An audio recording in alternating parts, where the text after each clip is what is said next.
பயப்படுகிற சூழ்நிலை காணப்படுகிறதா? வீட்டுக்குள்ளே, வெளியில், சமுதாயத்தில், உங்கள் பிஸ்னஸில், வேலையில் ஏதோ ஒரு காரியத்தை நினச்சா ஒரு பயம் வருது இல்லை? அதை பற்றி யோசித்தா ஒரு பயம் வருது.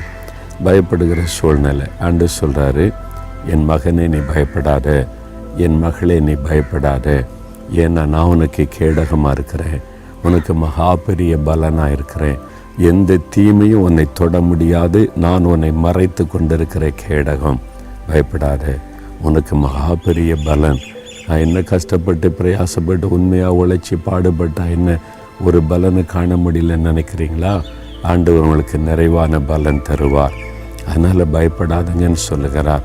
நான் பயப்பட மாட்டேன், இயேசு எனக்கு கேடகமாக இருக்கிறாரு, பலனாக இருக்காருன்னு சொல்கிறீங்களா? வாய் திறந்து சொல்லுங்கள், தகப்பனே நாங்கள் பயப்பட மாட்டோம், நான் பயப்பட மாட்டேன், நீ பயப்படாதன்னு நீங்கள் சொல்லியிருக்கிறீங்க, நீங்கள் எனக்கு கேடகமாக இருக்கிறீங்க, நீங்கள் எனக்கு நல்ல பலனாக இருக்கிறீங்க, எனக்கு பலனாக இருக்கிறீங்க, நான் செய்கிறதற்கெல்லாம் நீங்கள் பலன் கொடுக்க போகிறீங்க.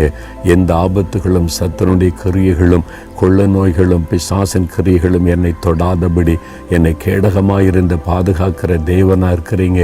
அதற்காக ஸ்தோத்திரம், ஸ்தோத்திரம், ஸ்தோத்திரம். இயேசுவின் நாமத்தில் ஆமேன், ஆமேன்.